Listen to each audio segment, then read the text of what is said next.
The diagnosis that I decided on was...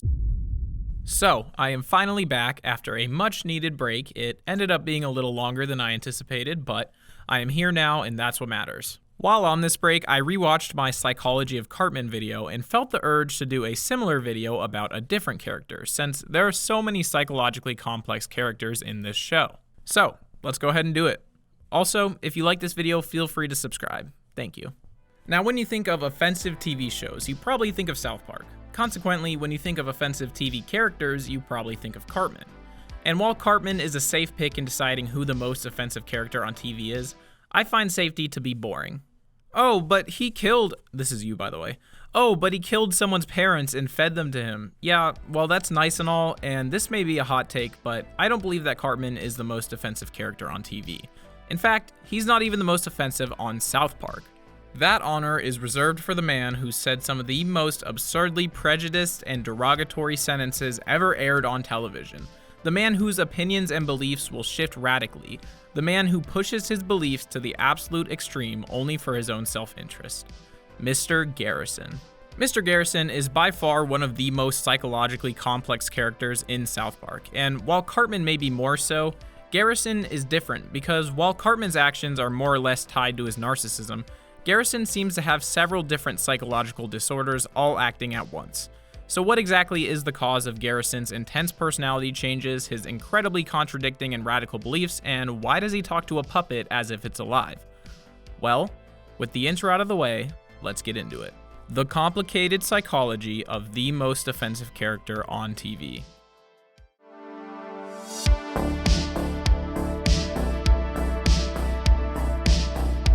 So first I need to say that I am not a psychologist and this video is just for fun. Also, in describing these illnesses and disorders, please remember that this is still a cartoon and there are plenty of people in the real world that are affected by these conditions. And just because I label Mr. Garrison as having one of these conditions does not mean that those that have it in the real world are anything like Mr. Garrison. So with that out of the way, let's cue Psychiatrist Blooms. Mr. Garrison is one of the earliest characters we are introduced to in the show, first appearing in the pilot as the teacher of the 3rd grade class.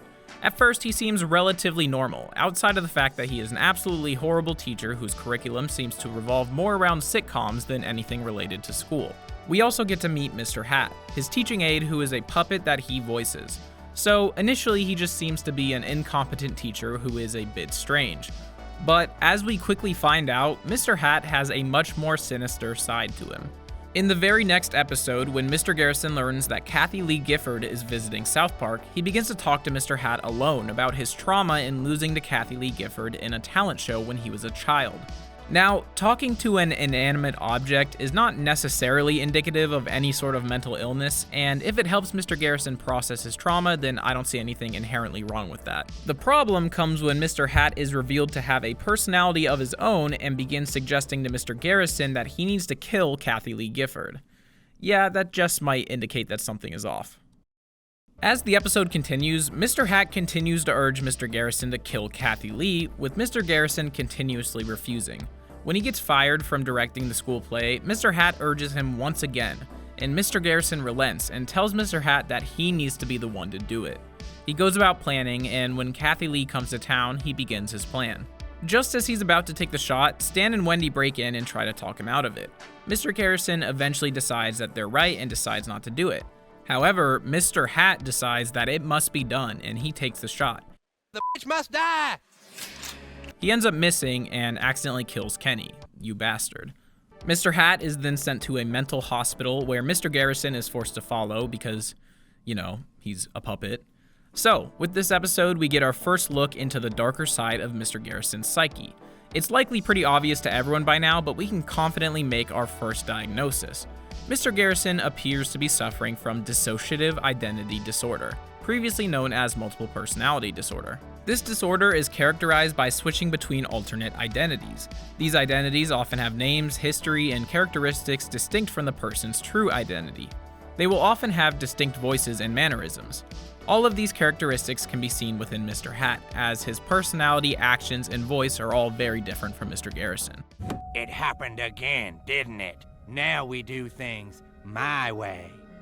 I can't kill her, Mr. Hat. So yeah, it's pretty safe to say that Mr. Garrison is suffering from dissociative identity disorder. And throughout the early seasons of the show, this was a major part of his character. Also throughout these early seasons, Mr. Garrison is occasionally accused by others in town of being gay. He hates these accusations and in response is often incredibly homophobic. Well, gay people are evil. Evil right down to their cold black hearts, which pump not blood like yours and mine, but rather a thick vomitous oil that oozes through their rotten veins and clots in their pea-sized brains, which becomes the cause of their Nazi-esque patterns of violent behavior. He would also constantly talk about how much he loved women, specifically women and women only. This makes it pretty clear to both the audience and everyone in town that Mr. Garrison is a closeted gay man who is unwilling to accept his true identity. These two seemingly separate parts of Mr. Garrison's psyche are first identified as possibly related in the Season 2 episode Summer Sucks. When Mr. Garrison loses Mr. Hat, he begins to experience a mental breakdown, being unable to continue life without Mr. Hat. Later in the episode, he decides to visit a psychiatrist to try to sort out his mental health. The psychiatrist immediately asks Mr. Garrison if he is gay, to which Mr. Garrison is offended by the question.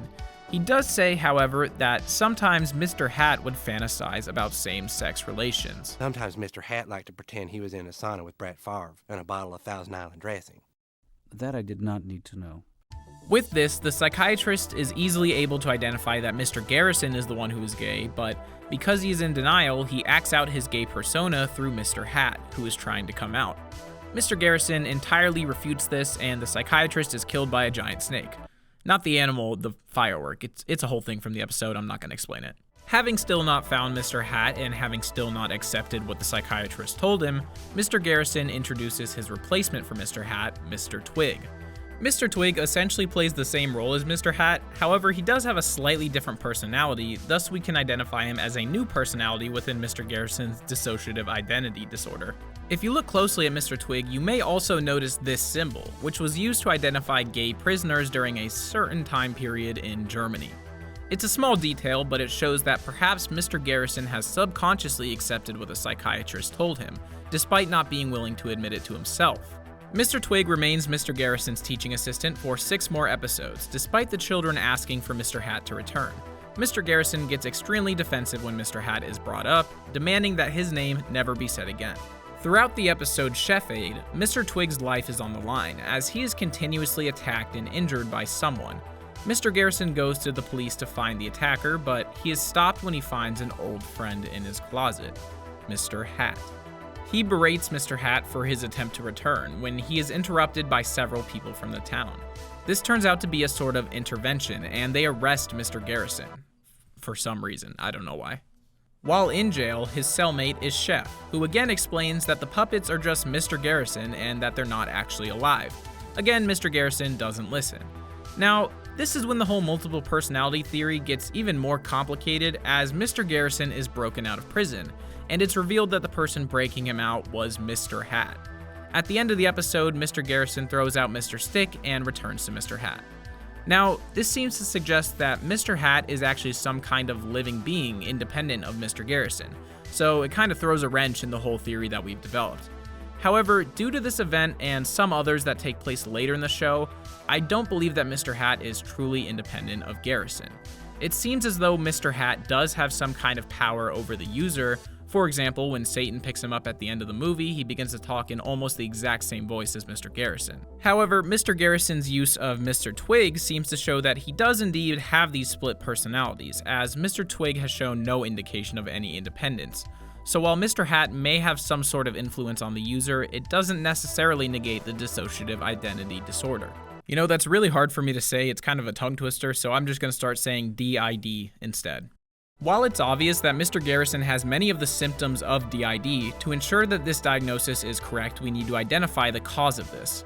Research has shown that those with this disorder are often victims of childhood trauma, with statistics stating that up to 99% of those with this disorder experience some form of trauma during their childhood. We've already discussed some of the possible causes of this earlier in the video.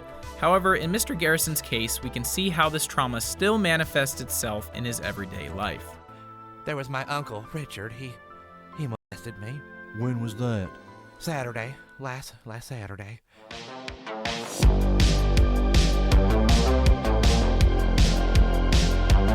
Following the South Park movie and the beginning of Season 4, Mr. Hat begins to appear much less frequently. This means that his symptoms of DID begin to appear much less frequently as well.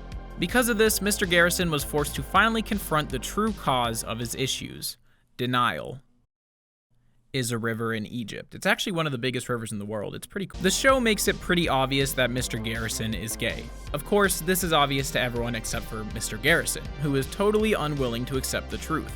This denial is likely the cause of his personality disorder. Though we don't directly see any trauma Garrison experienced as a child, besides the whole Kathy Lee thing, it's likely that growing up as flamboyant as he is meant a lot of bullying and discrimination from other kids, perhaps leading him to develop this other personality where he would channel all of his gay tendencies as a way to separate his gay side from himself. The only real evidence we have of Mr. Garrison's homosexual tendencies at a young age comes from Season 3 when Garrison visits his parents. It's clear that he has some kind of trauma related to his father, but we aren't aware of the nature of this trauma until Garrison confronts him.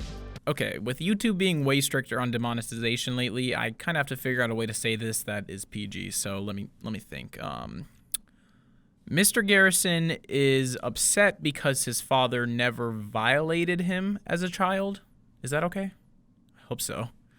But yeah, Mr. Garrison's trauma comes not from being violated as a child, but rather not being violated by his father. In his incredibly warped view of the world, this meant his father didn't love him. Now listen, in the real world, this subject matter is not funny. It's a serious issue and there is absolutely nothing funny about it. Now with that being said, in this context, it's pretty hilarious. I mean, come on, okay, I'm sorry. And while this mindset from Mr. Garrison shows his gay tendencies from a young age, it also has implications with his mental health that we'll talk about later. But his denial of his sexuality may have led him down some very dark paths, including in the episode Cartman Joins NAMBLA, when he meets up with Cartman after chatting with him online. Despite his claims that these were the actions of Mr. Hat, he was arrested and fired from his teaching job. During his hiatus from teaching, he decides to pursue a career in romance novels. While writing his first novel, with the help of Mr. Hat, he struggles when writing about the women in the book, but he seems to have no issue going into graphic detail about the men in the book. His novel later won an award for Best Homoerotic Novel. Now, this is what we in the book publishing business like to call gay. Really, really gay. And this is when he finally snapped, causing him to have a full-on mental breakdown. He moved into the mountains to live as a hermit. When the 4th grade teacher wants to talk to him, she climbs up the mountains to try to find him. When she does find him, he is so paranoid about the gay rumors that he continuously refutes them unprompted. Do you know what it is to be a teacher, Miss? Joke's on Dick. No, I don't. It's a lie. He eventually walks into the Tree of Insight, where he is finally confronted by his gay side. He tells himself that he has to finally admit to being gay, as it is the cause of all of his confusion and trouble in life. He is hesitant at first, but eventually is finally able to admit that he is gay, and that it feels good. He returns to the school and excitedly proclaims his gayness. They are all very happy for him, until he suggests that he wants to start teaching again. Then they tell him that they don't hire gay people. Despite this, he is later told that he is allowed to be a teacher, but he has been demoted to kindergarten. But with that, Mr. Garrison has finally accepted his true self and is able to move past the issues he's had in the past. After this, any signs of DID in Mr. Garrison are basically non-existent. So it seems like he's really turned his life around. It's like we're seeing the true Mr. Garrison for the first time, and from here on out, I'm confident that he is cleared of any mental health condition and has finally found a stable identity. Right?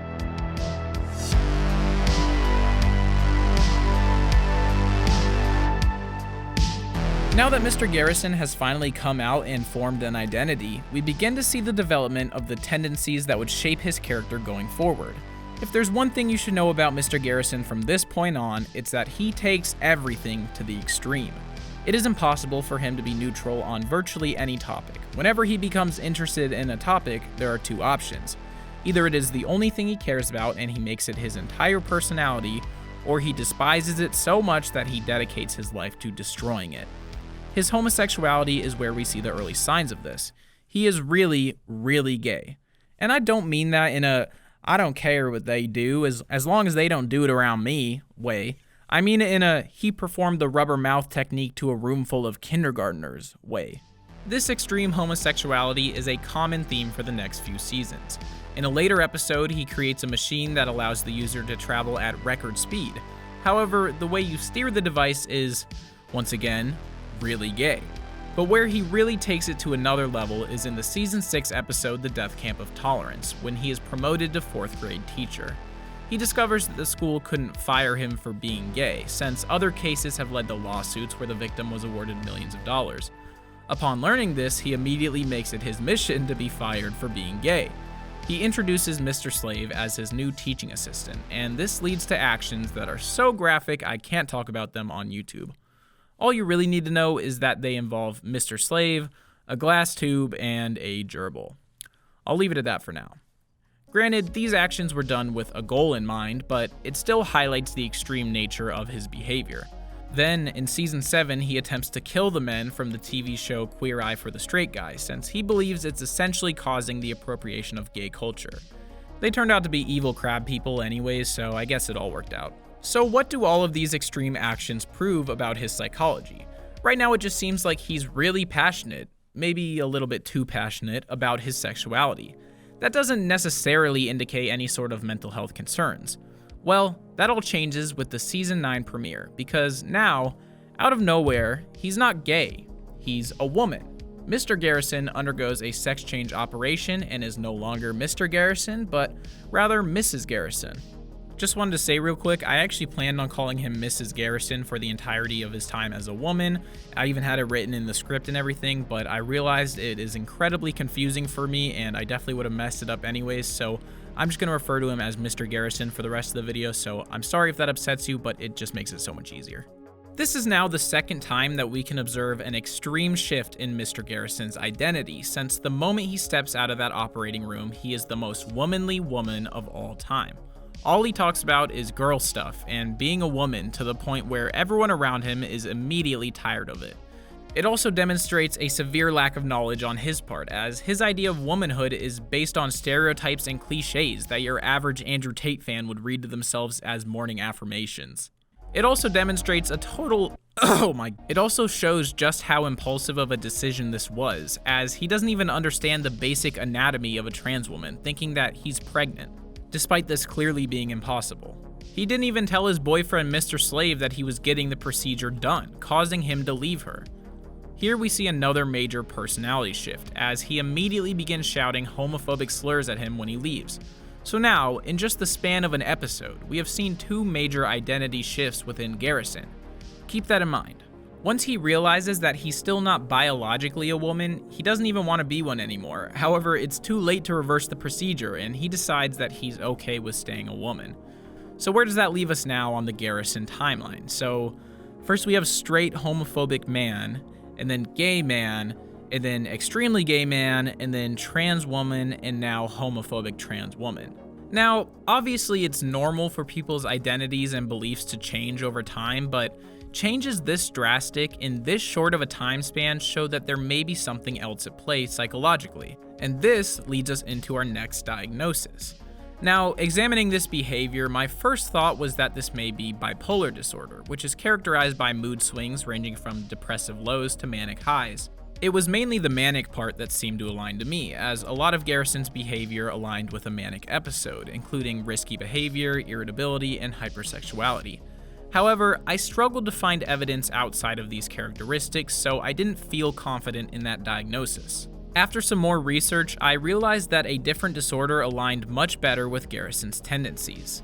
The diagnosis that I decided on was borderline personality disorder.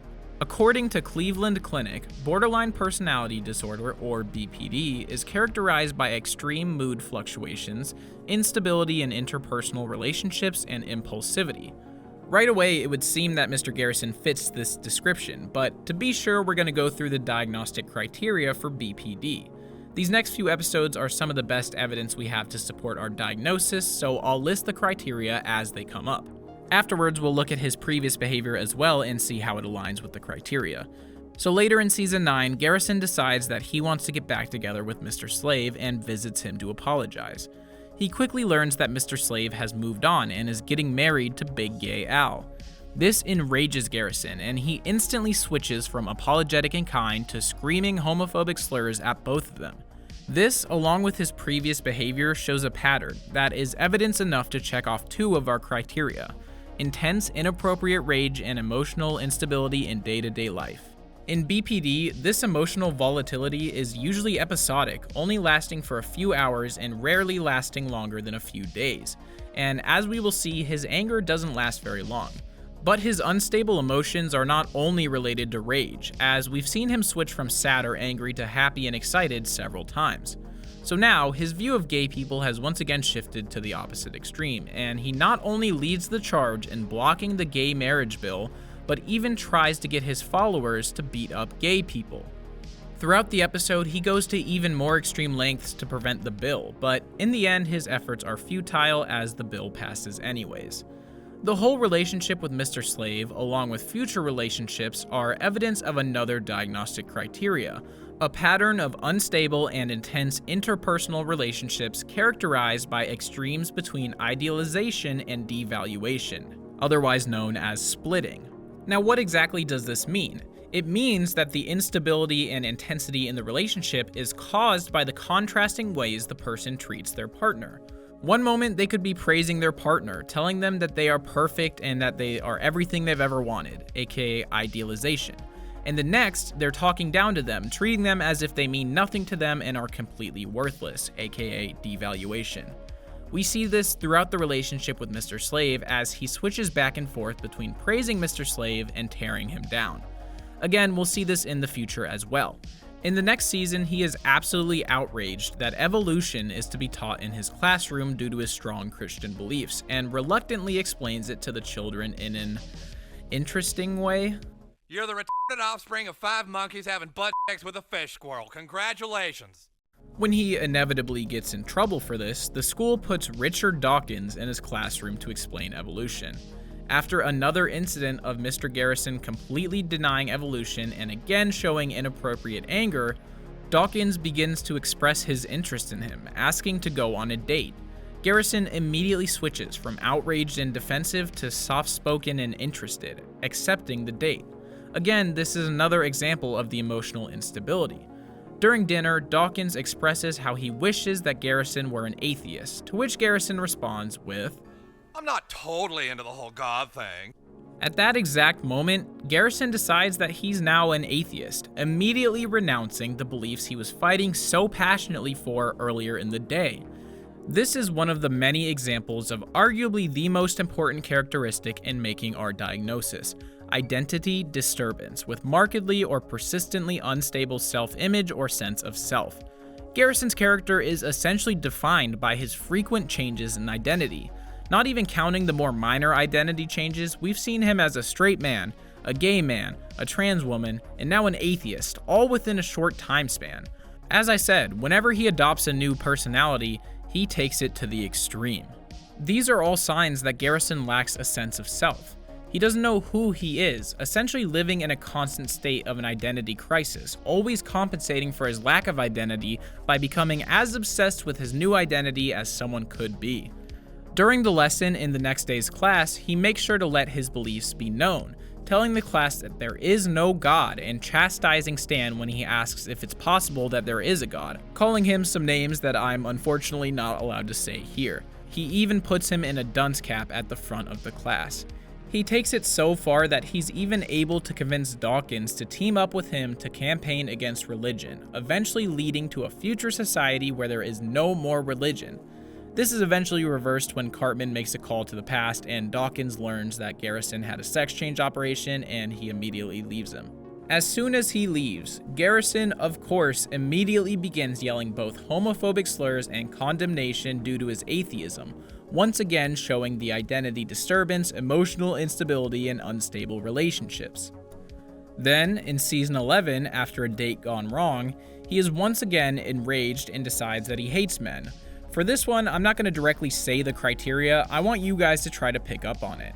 Upon talking to a woman at his gym, he goes to a bar that ends up being a lesbian bar. He's flustered at first, but upon some convincing, he decides to give it a try. In class the next day, he seems very happy and explains to the class the situation. As we expect at this point, he then tries to be the most lesbian out of all the lesbians, again using absolutely outrageous stereotypes and statements about his newly found sexuality. He makes sure to remind everyone of the fact that he is a lesbian as much as possible and leads the charge in protecting their bar after it was bought out. He starts an all-out war between the Persians and the lesbians, battling over the ownership of the bar. He ends up saving the bar in an epic parody of 300, and shockingly, he actually sticks to this new identity. So the criteria that I picked up on in this episode was definitely emotional instability, inappropriate rage, and identity disturbance. And you could also argue for the unstable relationships because of how his relationships went with the other lesbians. So, finally, in the next season, he reflects on his sex change and decides that he no longer wants to be a woman once again. When he sees an opportunity to have the necessary organ grown using stem cells, he decides to go through with it. Wacky hijinks ensue throughout the episode as the mouse it was grown on escapes the lab. They eventually catch up to the mouse and he has the surgery done, once again becoming Mr. Garrison. He announces it to the school and immediately claims that he was never a woman, as you have to be able to have children to be a woman. When someone tells him that his wife can't have children because of cancer, he immediately makes a homophobic remark, leaving us with the final form of Mr. Garrison, a gay man that is also homophobic. Well, then get an AIDS test, Thompson, because your wife's a dude.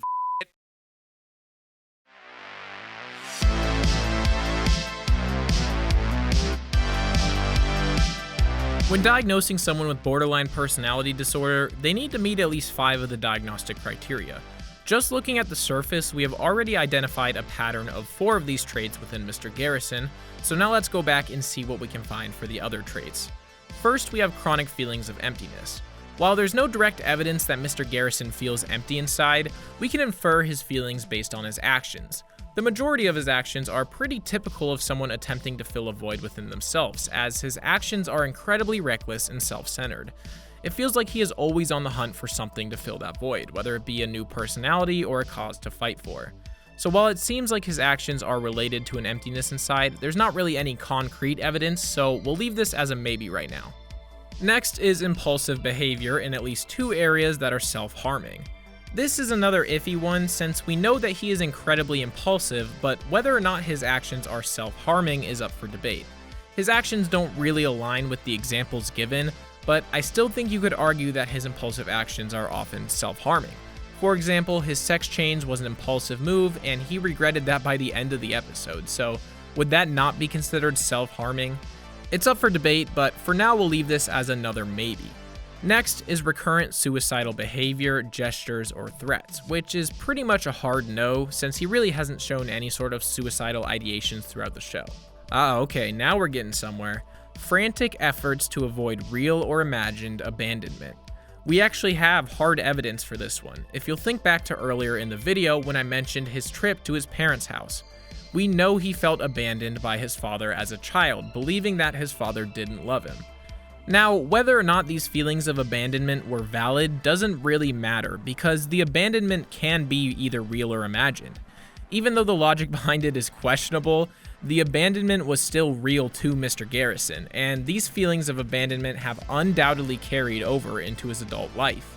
It can be seen when Richard Dawkins asked him out on a date, and he immediately said yes, despite hating him and everything he stood for just seconds earlier. Just the idea of someone being interested is enough for him to accept, since he is so used to those feelings of being abandoned. The same goes for when he is being broken up with, as he instantly becomes incredibly hateful and hurtful, likely because he is scared of being abandoned again. So this one is a hard yes, and that allows us to officially diagnose Garrison with BPD. However, there is one more criteria that I haven't talked about yet that I found to be very interesting. The last trait is transient, stress-related paranoid ideation or severe dissociative symptoms. Do you guys see why that's so interesting to me? See, this one trait is what really brings everything full circle. At first, it seemed that the first diagnosis I made was only kind of related to this diagnosis, as it was likely that they stemmed from the same traumas from Garrison's childhood. However, with this, we can see that these 2 conditions are almost one and the same. His constant paranoia over being called gay His inability to accept who he truly is, and his denial being so great that he created a separate personality to channel his gay feelings into. We haven't seen Mr. Garrison grow from DID to BPD, it was just the natural evolution of his character. That's why the dissociative personalities faded away as he was finally able to accept who he was. As soon as he didn't feel insecure with himself, they no longer needed to exist, and instead, they were replaced with the traits that we see now. The thing is, these traits have always existed inside of him. He was just too preoccupied with his fear and paranoia to showcase them. These two conditions built off of each other and took over when the other wasn't needed, almost like some sort of twisted symbiotic relationship. And these conditions built the foundation for who Mr. Garrison would become, the president. But we're not going to talk about that because he's basically just Trump, so there's not really much to say there. And if you still somehow are not fully convinced on my diagnosis, I will leave you with a final quote from the National Institute of Mental Health that can be used to basically summarize this entire video. People with borderline personality disorder may experience intense mood swings and feel uncertainty about how they see themselves.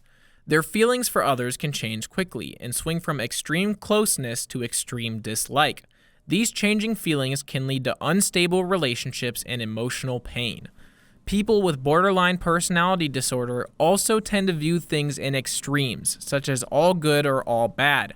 Their interests and values can change quickly, and they may act impulsively or recklessly.